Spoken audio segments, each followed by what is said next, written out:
Bismillahirrahmanirrahim. Assalamualaikum warahmatullahi wabarakatuh. Alhamdulillahilladzi hadana lihadza wa ma kunna linahtadiya laula an hadanallah. Asyhadu an la ilaha illallah wa asyhadu anna Muhammadur Rasulullah. Allahumma shalli wa sallim ala nabiyyina Muhammadin wa ala alihi wa sahbihi wa man tabi'ahum bi ihsanin ila yaumil amma ba'd.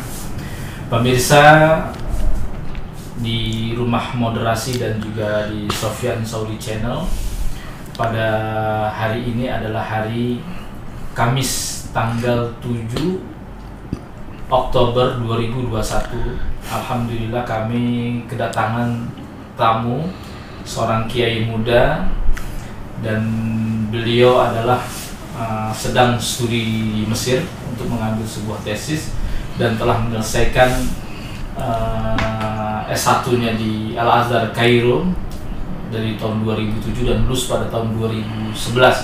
Dan beliau juga merupakan pengurus cabang daripada NU di Mesir, ketua PC INU ya, sejak 2018 sampai 2020, dan sekarang beliau masih menjabat sebagai Dewan Muqtasyar di Mesir, dan kemudian beliau juga merupakan anggota Muktasar GP Ansor di Kecamatan Bojonggede, siap, di Bogor. Kebetulan beliau juga dekat rumah dari sini ya, kita di daerah Cimanggis, Depok, sedangkan Kiai Nora Burhanuddin berada di daerah Citayam yang masih masuk wilayah Bojonggede. Ahlan wa salam Ustaz. Ahlan bikum. Kaifa halukum Ustaz? Alhamdulillah bikhair wa afiyah. Baik, beliau, kita akan bincang-bincang terkait banyak hal ya, terkait dengan isu-isu yang sedang hangat, terkait dengan intoleransi, radikalisme, dan kita juga akan mengangkat tema-tema seputar tentang terorisme. Saksikan di Rumah Moderasi Sofyan Saudi Channel.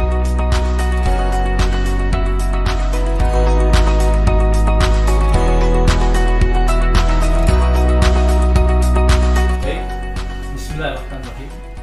3.500 teroris yang ditangkap selama 2 dekade sejak tahun 2000 hingga 2021.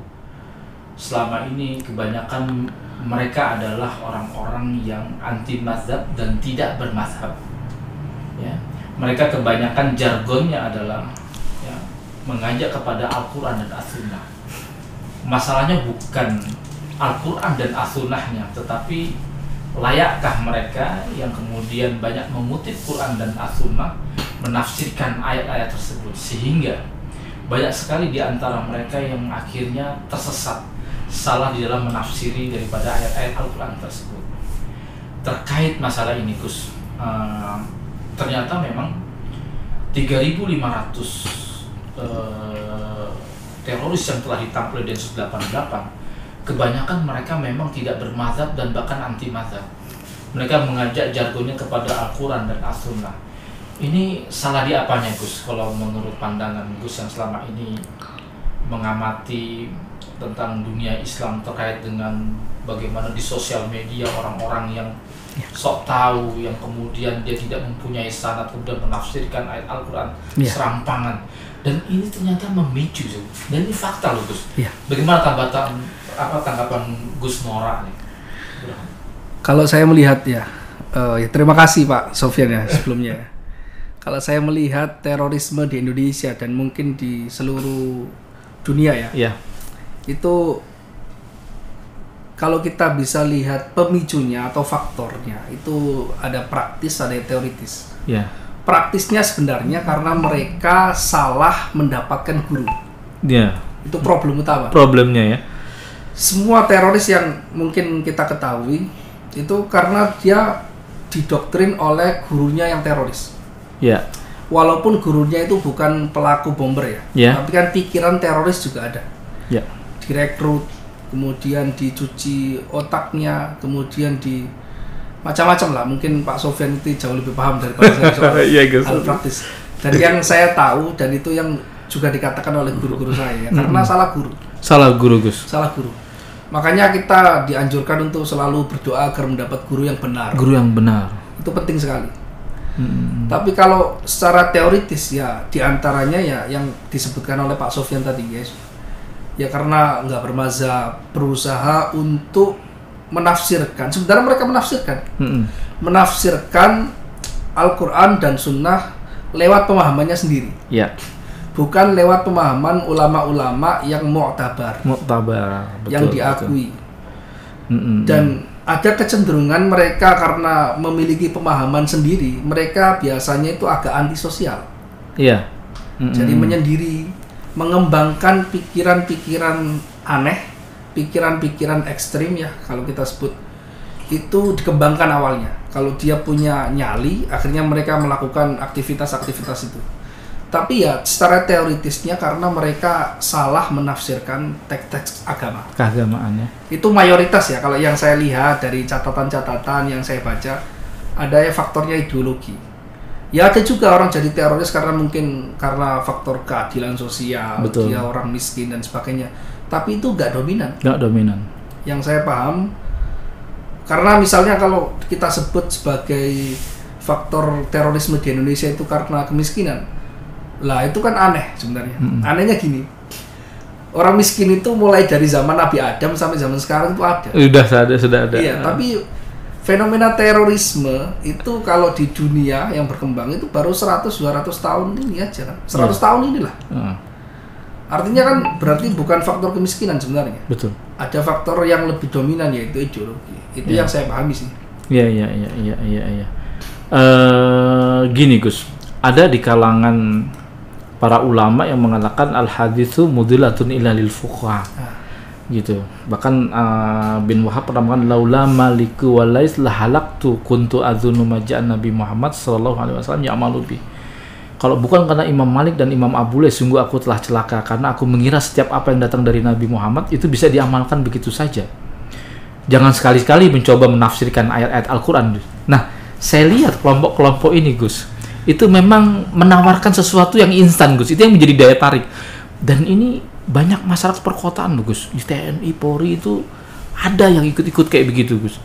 Nah ini gimana nih Gus, sebagai aktivis NU ya menjawab tantangan nih masyarakat urban yang maunya simple-simple aja, apakah kita akan ngikuti gaya yang memang kita perlu menyederhanakan juga gitu. Karena kalau untuk hierarki itu jadi kiai di NU itu berat Gus. Maka saya melihat waktu itu kayaknya kalau saya di kubu sana saya bisa jadi ini ya. Jadi ada semacam menguburi asa Gus. Agus udah gimana Gus? Tekstualis lah gitu. Jadi kalau memahami kan kita pertama kali harus memahami Al-Quran dan Sunnah itu, menganggap Al-Quran dan Sunnah itu sebagai kitab suci dan pegangan umat Islam ya. Tapi namanya pegangan itu kita memahaminya harus metodologis kalau kita paham. Seperti kita baca ilmu apapun lah. Kita misalnya baca ilmu buku-buku kedokteran misalnya. Tapi tanpa pembimbing yang benar, tanpa melalui pembelajaran yang metodologis, ada kelasnya, ada prakteknya, sampai ada trial errornya dan sebagainya. Itu kan ada kan. Itu juga sama. Masalahnya kebanyakan umat Islam zaman sekarang ya, yang orang-orang awam itu nganggap bahwasanya Al-Quran dan Sunnah itu sudah matang, produk matang. Dia tuh kalau makanan itu seperti makanan rawon atau makanan soto yang kalau kita datang ke warung itu sudah jadi. Tinggal makan gitu aja. Padahal kan para ulama kan mengatakannya nggak demikian. Al-Quran Sunnah itu sebenarnya bahan agar diolah jadi bahan makanan. Dan misalnya ikan masih segar kayak gitu, daging masih segar. Jadi ulama tuh kayak koki Ustaz ya? Ulama kayak koki, ada resepnya, perlu praktek. Jadi nggak asal main makan aja Gus. Iya. Jadi itu yang disebut sebagai ilmu. Agama itu ilmu, bukan misalnya ada orang rajin sholat. Itu kan dia beragama. Betul. Beragama, mengamalkan ajaran agama. Betul. Tapi bagaimana menyimpulkan bahwasanya sholat itu memiliki sunnah-sunnah apa saja, kemudian yang membatalkan sholat itu apa saja, itu butuh ilmu. Lah ilmu ini ada mazhab-mazhabnya.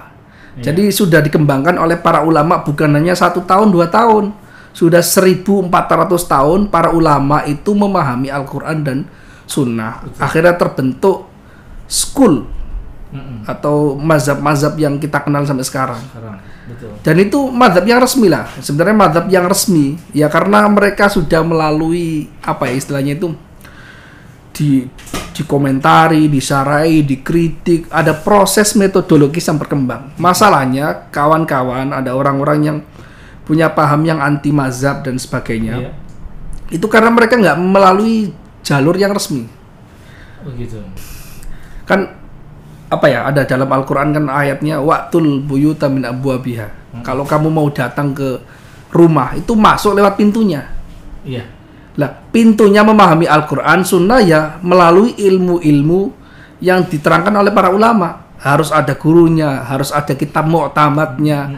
Kemudian ilmu apa saja yang perlu dipahami untuk bisa menyimpulkan teks-teks Al-Quran dan Sunnah. Karena kalau misalnya Al-Quran dan Sunnah itu mudah seperti yang digambarkan oleh banyak orang, ya semuanya bisa jadi mujtahid dong.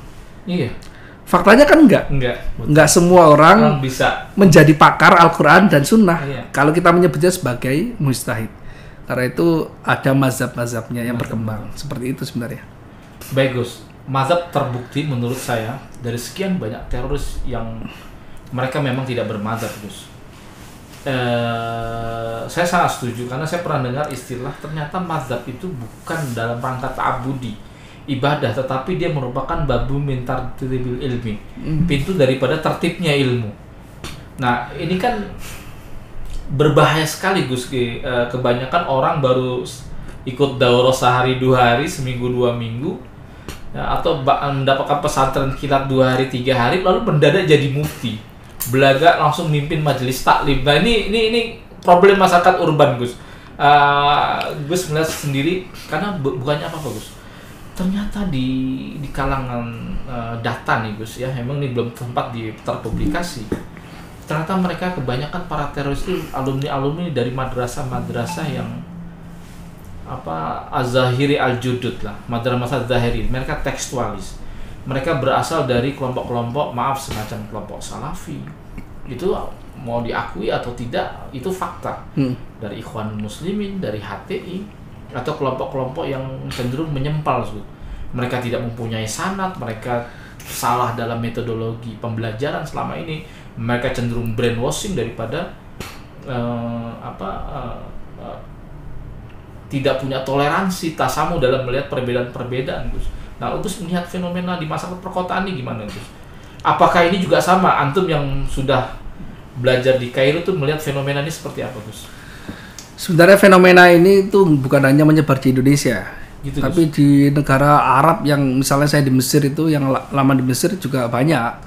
Jadi orang-orang teroris, bahkan gembong teroris itu banyak dari Mesir. Dari Mesir, saya Aiman Ad-Dalair dari sana, Muhammad Atta juga dari sana. Iya dari sana Mesir, semuanya. Jadi Said Qutb dan sebagainya. Semua pemikiran teroris yang dikembangkan di Indonesia atau di seluruh negara itu awal munculnya itu dari Mesir. Betul. Yaitu dari Said Qutb itu, terutama Said Qutb. Iya, Said Qutb di Ma'alim fil Quran, Ma'alim Fitorik, kemudian fi Dhilal Quran. Itu kitab sucinya orang teroris sebenarnya. Kalau kita gitu, jujur itu. Gitu, iya. Banyak inspirasi terorisme yang dikembangkan di situ. Betul. Sebenarnya kan gini, kalau kita baca sejarah ya sebenarnya. Jadi Said Qutb itu mengambil inspirasi takfirinya, terorismenya, pemahaman Al-Quran, tapi tidak menggunakan ilmu-ilmu yang benar. Itu dari mana? Dari Abul Ala Al-Maududi awalnya itu. Yeah. Jadi Abul Ala itu yang Maududi yang mengenalkan bagaimana memahami Al-Quran dengan cara yang salah, dan dia mengkafirkan pemerintah di zamannya. Masalahnya Abu Al-Maududi tinggalnya dulu di India. Mayoritas di sana bukan Muslim. Kemudian dibaca oleh Said Qutb di mana dia tinggal di negara Mesir yang mayoritas Muslim. Ada Al-Azhar di sana.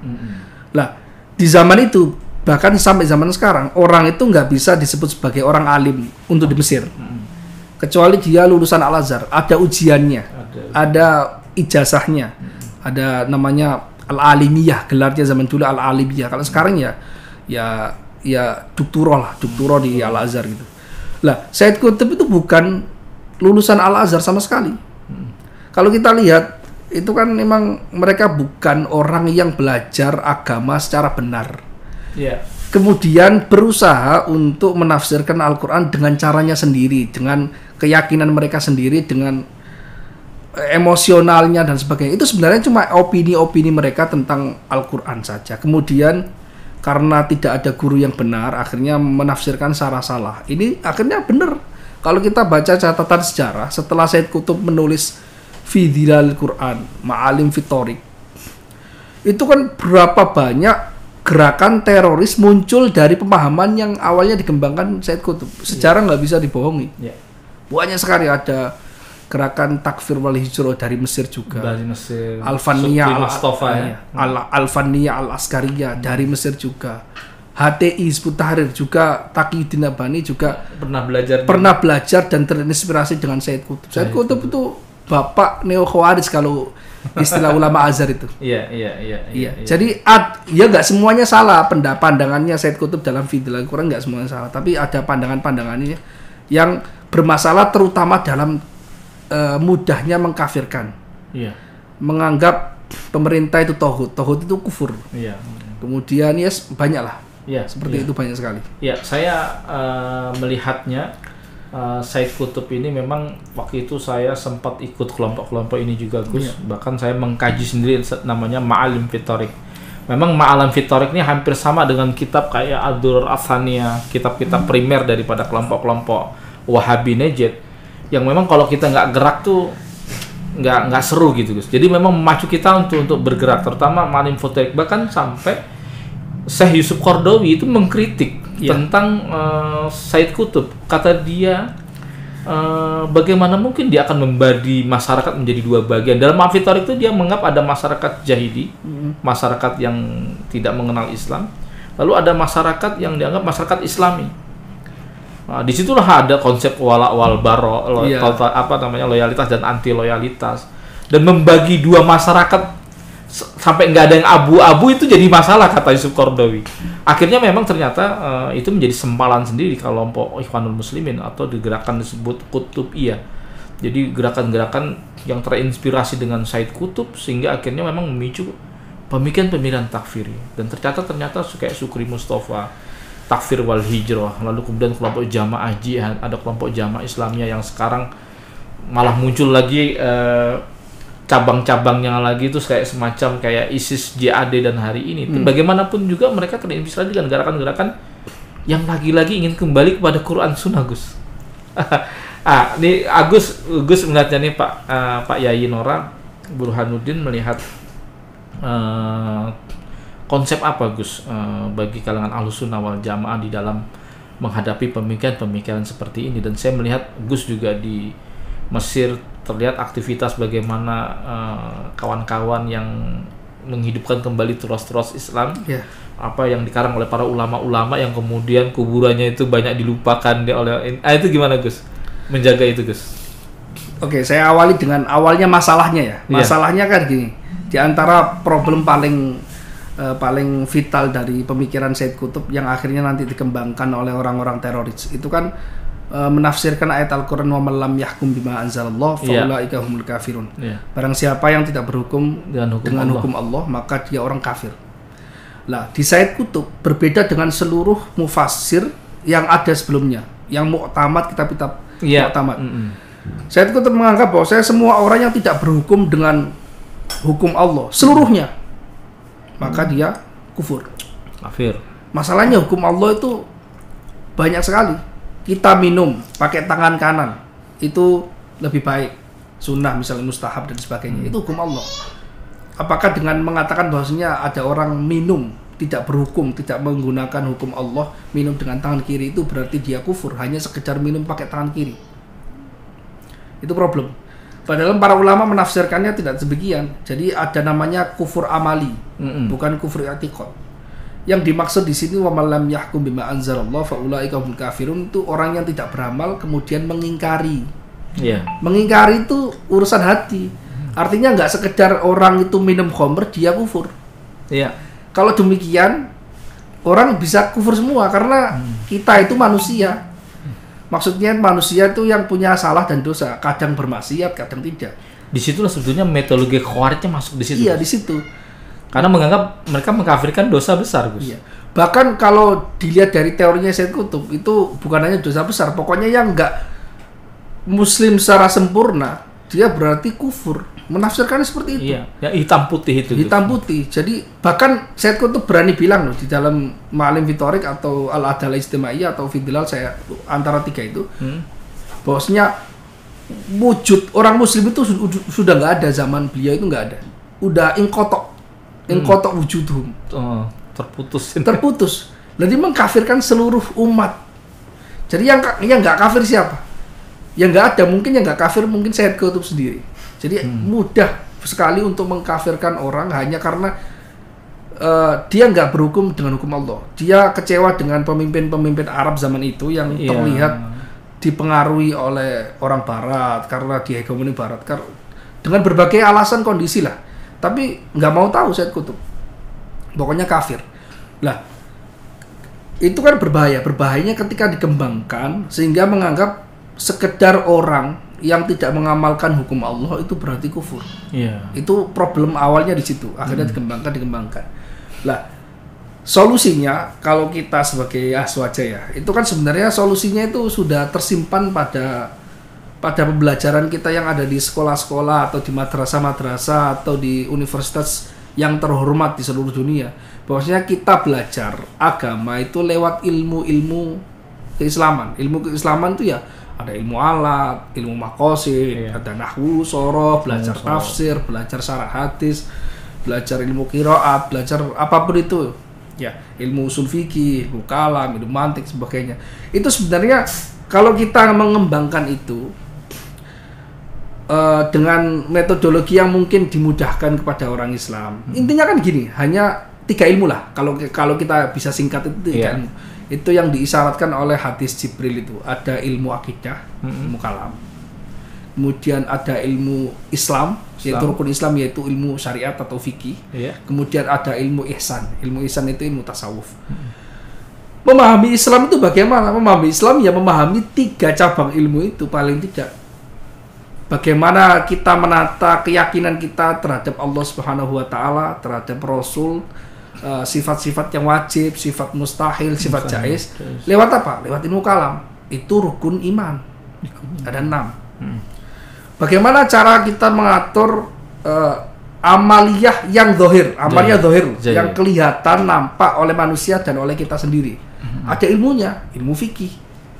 Kemudian bagaimana cara supaya kita mengatur hati kita supaya terlepas dari penyakit-penyakit hati, supaya hati kita bisa hatinya orang ridho, tumak nina dan sebagainya. Itu ada ilmunya. Ilmunya apa? Ilmu tasawuf. Jadi simpelnya cara memahami agama itu harus belajar 3 ilmu ini. Ilmu akidah, ilmu kalam itu, kemudian ilmu syariat, ilmu fikih itu, kemudian ilmu tasawuf. Orang-orang teroris nggak ada yang lengkap pembelajarannya ini. Jadi mereka pemahaman juz'iyat sekali, parsial sekali. Kebanyakan malah menyerang tasawuf, kemudian menyerang ilmu akidah, bahkan sampai mengkafirkan tasawuf. Kemudian mereka hanya mengambil ilmu syariat. Itu pun mereka mengambil ilmu syariat fikihnya tidak lewat mazhab. Mazhab itu orang membayangkan bahwasanya orang bermazhab itu harus satu misalnya. Kalau misalnya mazhab Syafi'i nggak boleh keluar sama sekali dari mazhab Syafi'i misalnya. Itu salah. Yang dimaksud dari orang nggak bermadzhab itu dia memahami fikih tidak metodologis. Metodologis maksudnya apa? Ada kitab-kitab mu'tamadnya apa saja. Jadi nggak sekedar semua kitab kita ambil kesimpulannya. Kalau ada pertentangan hukum, kesimpulan hukum antara kitab yang mu'tamad dengan tidak mu'tamad, ya kita ambil yang mu'tamad. Intinya kita belajar metodologis, bukan istilahnya jadi kalau misalnya jadi dokter yang tidak mendapatkan lisensi. Iya kan? Jadi insinyur dia tidak mendapatkan izin.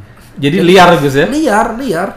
Itu loh. Jadi kalau kita belajar secara resmi ada ilmunya, ada metodologinya, ada buku apa saja, kitab apa saja yang perlu dipelajari dulu, kemudian meningkat level ke atasnya, itu ada semua di kitab ilmu kalam ada, di ilmu fikih ada, di tasawuf ada, semuanya ada level-levelnya. Nggak mungkin kita memberi pelajaran kepada orang-orang awam, orang-orang kecil, kitab-kitab yang levelnya tinggi, misalnya Ihya Ulumuddin misalnya untuk tasawuf, atau kitab-kitab Fathul Wahhab, Fathul Mu'in untuk kitab fikih, atau kalau ilmu kalam syarah maqasid, syarah mawaqif ke orang awam kan nggak mungkin. Itu levelnya level pakar, orang yang ingin menjadi pakar. Tapi kan kitab-kitab yang selain itu yang untuk menjadi sekedar bisa diamalkan itu kan banyak. Masalahnya kita membatasi, kita nggak mendapatkan informasi yang tepat sebenarnya tentang bagaimana mempelajari agama secara benar. Itu yang saya pahami sih sebenarnya. Oke. Baik, untuk sesi kedua kita lanjutkan setelah ini. Demikian teman-teman.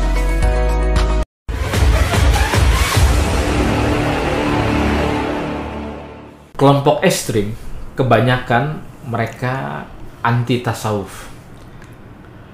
Padahal tasawuf memberikan pembelajaran tentang amalan hati. Padahal di kalangan Wahabi, di kalangan kelompok-kelompok ekstrim itu ada yang memang tazkiyatun nufus. Sebetulnya sama saja, tetapi kenapa mereka kemudian mengharamkan bahkan sampai mengkafirkan kelompok tasawuf dan cenderung mereka anti kepada tarikat-tarikat. Entah wallahualam, kita akan membahas masalah ini dengan Kiai Nora Burhanuddin.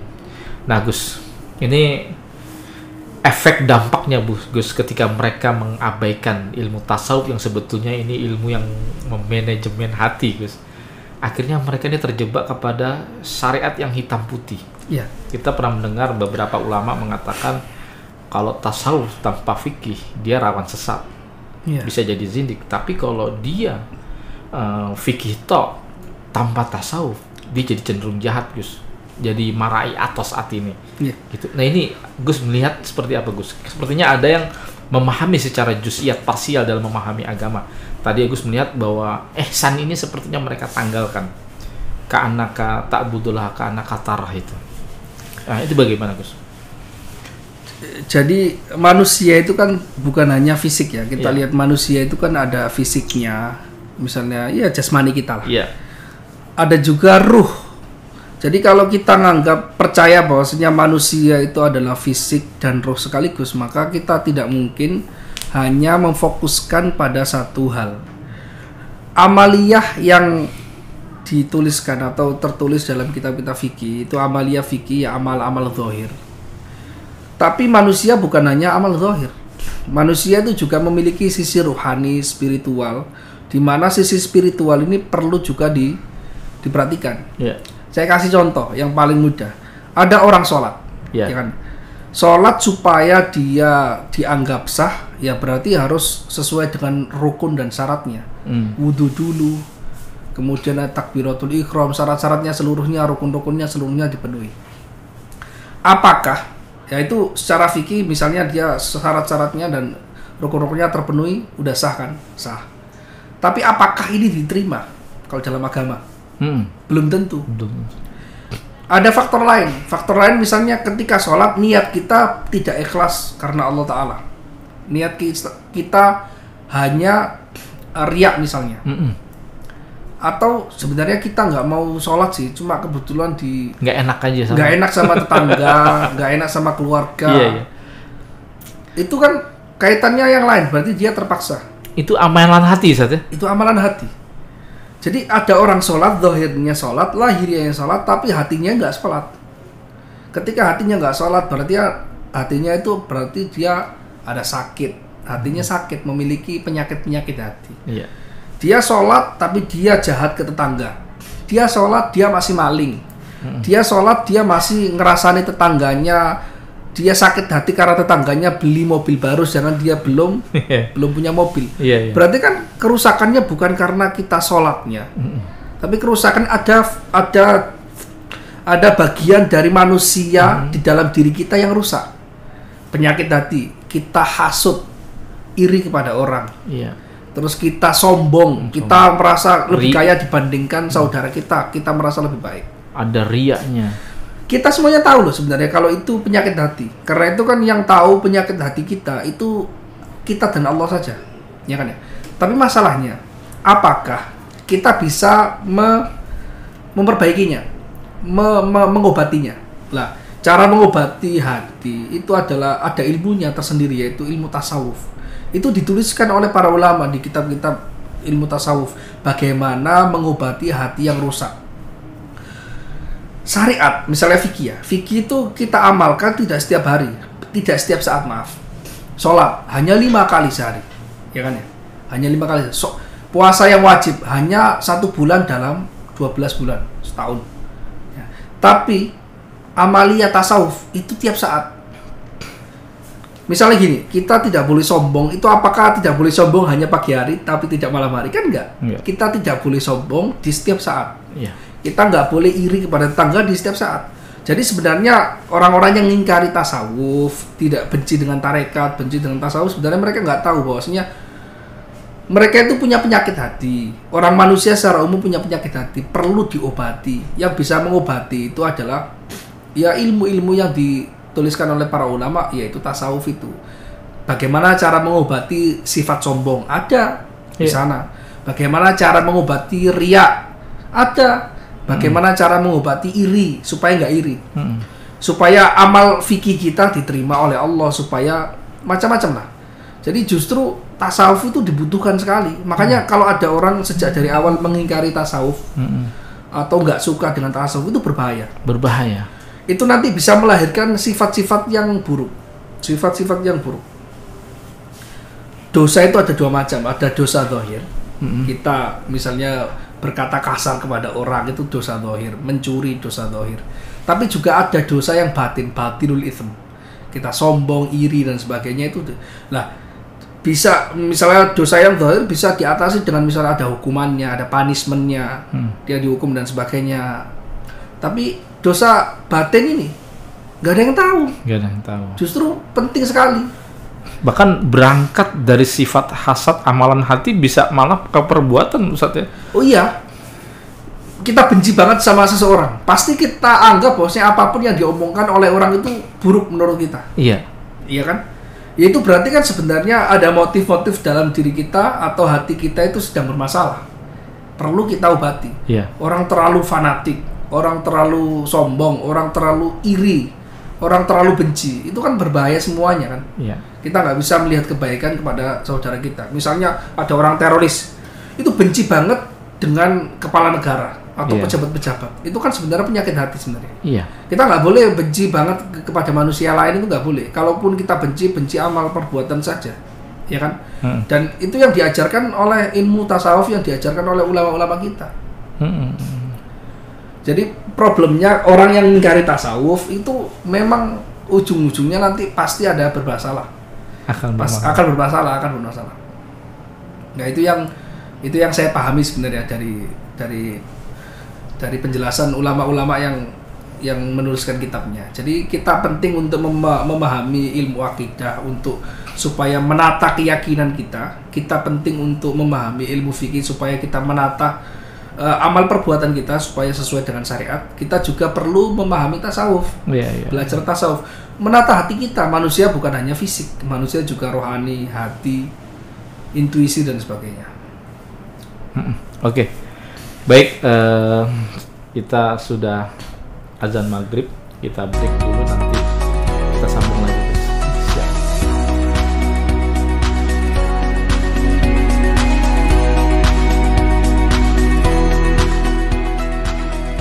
Assalamualaikum warahmatullahi wabarakatuh. Kita menginjak kepada season terakhir. Baik, buku yang ada di tangan saya ini adalah kitab yang disusun oleh Syekh Qasim yang berjudul adalah Ad-Durar Ats-Tsaniyah fi Ajwabi Datin Najdiyah. Jadi buku ini atas permintaan daripada Raja Faisal pada tahun 50-an meminta kepada Syekh Qasim untuk menyusun. Menyusun adalah karena ada peninggalan secara otentik, adanya beberapa surat koresponden yang dimulai sejak zaman Muhammad bin Abdul Wahab sampai di zamannya berdirinya negara Saudi. Kitab ini sangat kontroversi karena memang memicu daripada beberapa pemikiran-pemikiran takfir di seluruh dunia yang akhirnya dipakai dan digunakan oleh kelompok ISIS yang muncul di era tahun 2013. Sebelumnya Jamaah Tauhid wal Jihad yang dipimpin oleh Syekh Al-Maqdisi dan Abu Musab Az-Zarqawi, buku kitab ini dijadikan sebagai kitab primer Karena kayak buku-buku semacam Ad-Dinun, Ad-Demokratia, Ad-Dinun itu juga banyak mengambil daripada kitab-kitab Ad-Durar Ath-Thaniyah sebagai sebuah kitab rujukan. Buku ini sangat kontroversi, bahkan boleh saya katakan sangat sesat dan menyesatkan. Karena penghalalan darah ada di sini. Bagaimana salah satu di kitab Ad-Durar Ath-Thaniyah di jilid 1 di halaman 400-an dikatakan bahwa ma waqa'a fi Mesir wa fi Syam wa fil Madinah wa fi Mekah min anwa'i syirik. Bahkan dia menganggap bahwa di luar daripada wilayah Najd itu dianggap sebagai wilayah yang terkena syubhat takfir. Bahkan sampai kemudian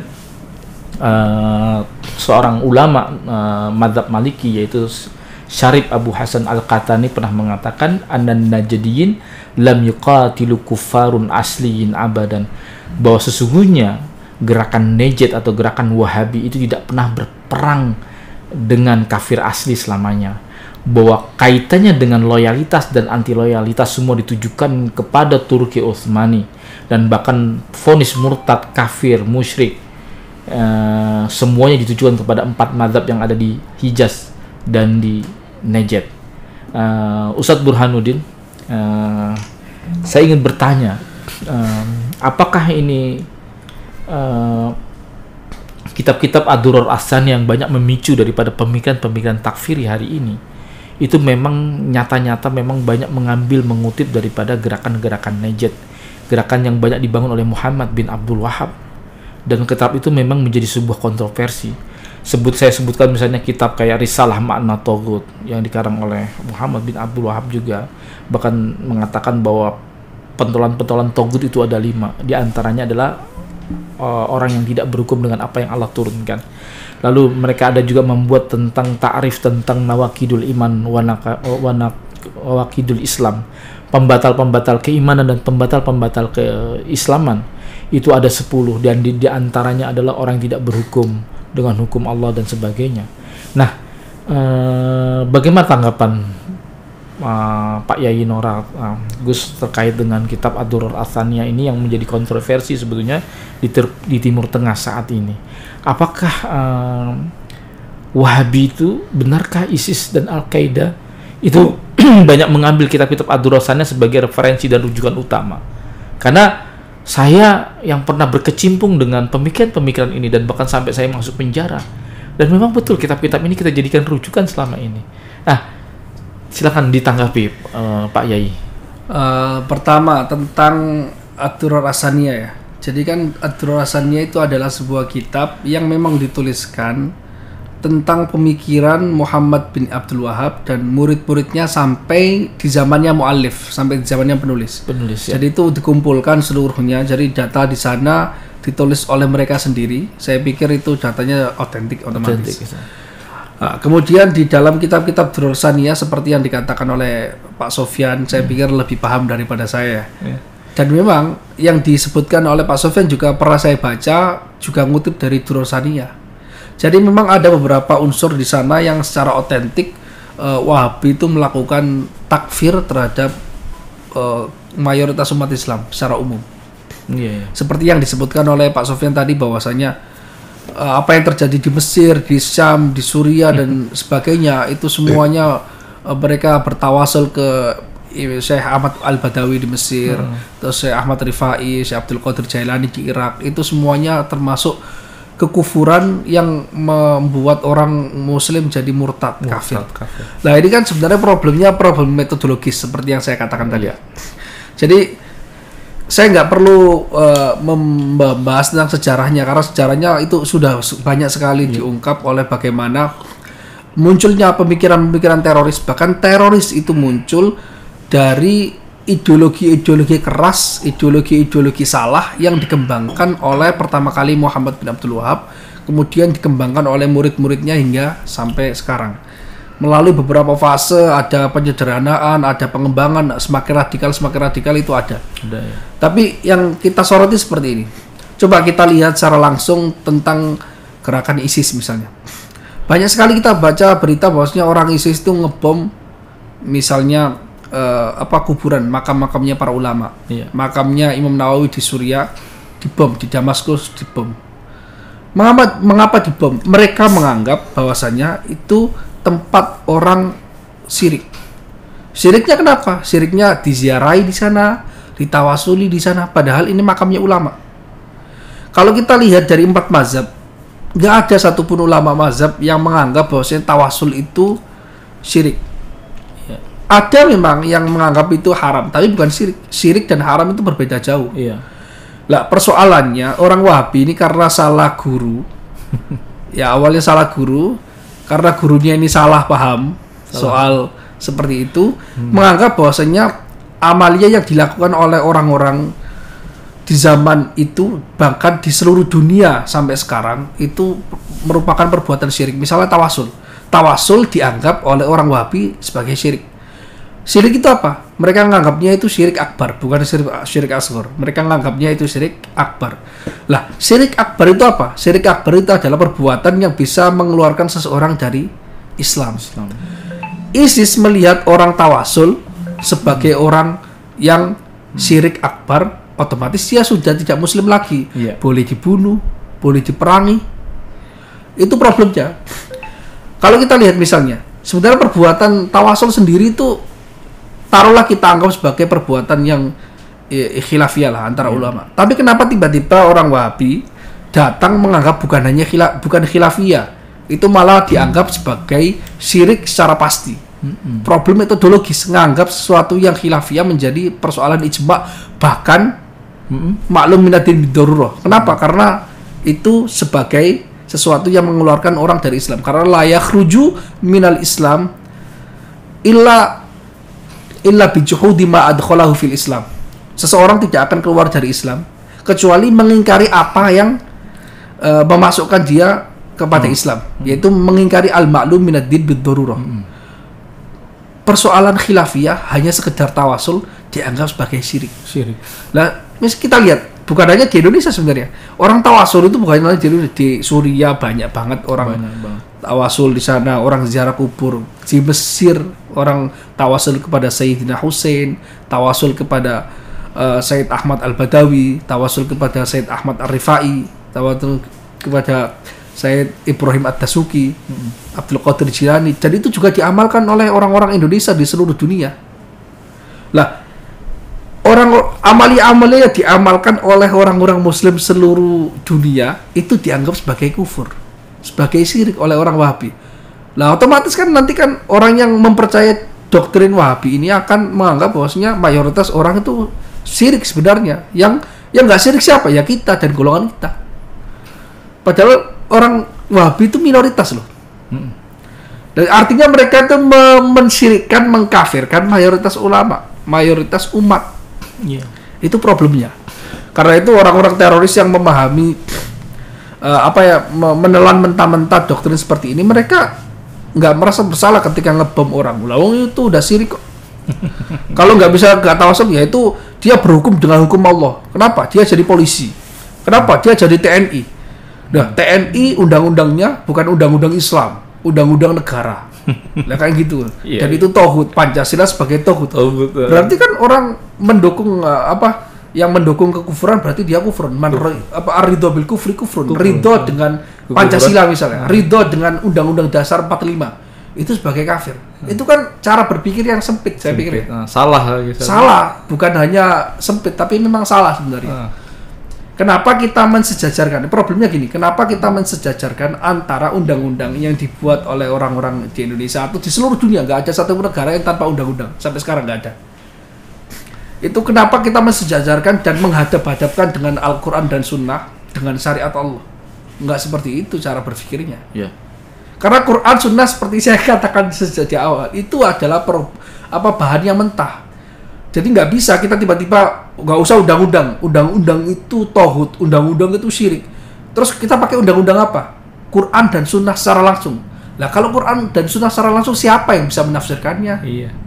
Nggak bisa, butuh juklak. Jadi sebenarnya undang-undangan kebanyakan ini undang-undang itu mengatur hal-hal yang sebenarnya nggak dibahas secara langsung dalam Quran dan Sunnah. Kenapa nyebut undang-undang itu bermasalah? Saya tahu, berarti mereka ada yang menganggap bahwasanya undang-undang kebanyakan nggak bermasalah, 90% nggak bermasalah. Nah, tapi kenapa menganggap tauhid, padahal kan misalnya kan hal-hal kecil itu ada mayoritasnya bener kok, yang kecil itu malah disorot. Yang disorot mereka apa? Nggak ada kisos misalnya di undang-undang negara Indonesia atau di negara lain, terus nggak ada potong tangan, terus nggak ada rajam dan sebagainya. Itu dianggap sebagai hal yang membatalkan negara itu menjadi negara Islam. Jadi berarti negara kufur. Orang yang mendukung Pancasila berarti orang kafir. Mendukung ridho dengan sistem misalnya bahkan menjadi TNI, menjadi PNS, menjadi polisi, itu sebagai orang kafir. Itu cara berpikirnya sempit kan. Cara berpikir sangat sempit. Betul. Sebenarnya nggak tidak seperti itu sebenarnya harusnya. Iya. Baik pemirsa, sebelum kita tutup pertemuan kita kali ini, saya akan meminta closing statement dari Pak Yai. Banyak yang mau saya bicarakan, Ustaz, tapi karena waktu yang memang membatasi kita, apa pesan Ustadz kepada para pemuda, para aktivis yang hari ini mereka begitu semangat ingin ngaji, ingin menjadi orang baik, tapi ternyata mereka salah jalan, salah memahami agama ini. Akhirnya alih-alih yang agama ini sebetulnya memberikan banyak solusi, banyak memberikan jalan keluar, akhirnya mereka menjadi sempit pemikirannya, mereka menjadi mengisolasi diri, menjadi antisosial. Bahkan mereka sampai berani menyakiti sesama kaum muslimin, bahkan mereka berani menumpahkan darah. Apa nasihat Ustadz kepada umat hari ini? Nasihat saya seperti yang saya katakan di awal, praksisnya itu adalah cari guru yang benar. Cari guru yang benar. Kalau kita belajar agama, itu adalah perlu kita lakukan pertama kali adalah mencari guru yang benar. Kita lihat backgroundnya gurunya, apakah gurunya ini dia bersanad, dia lulusan dari universitas-universitas atau pesantren-pesantren yang sudah diakui.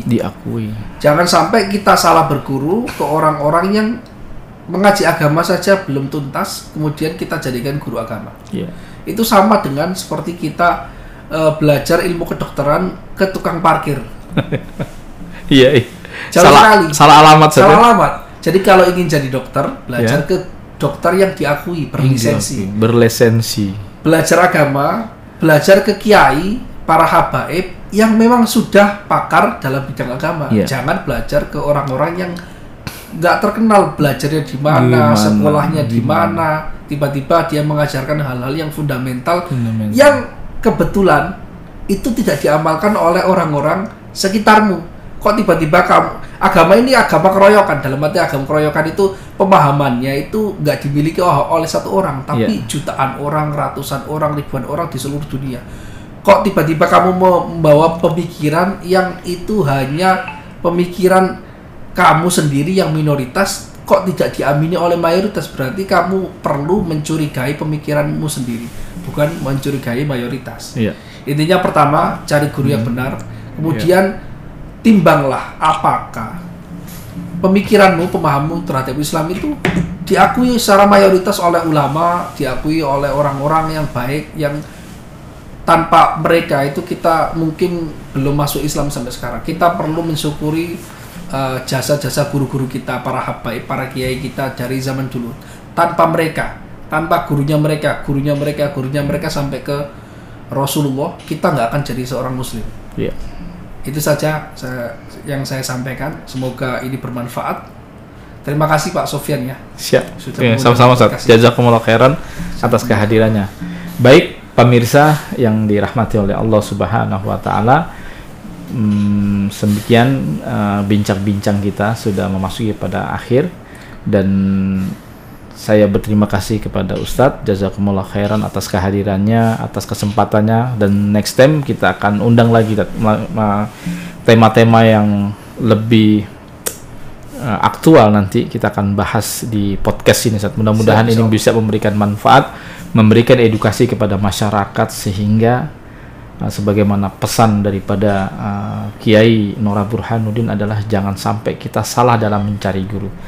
Pastikan guru kita adalah guru yang mencintai bangsa dan negara ini, mencintai umat Islam, mencintai persatuan, dan bukan pengajian atau halaqah yang kemudian membuat kita menjadi jauh dari masyarakat, menjadi durhaka kepada orang tua, bahkan berani menyakiti sesama kaum muslimin.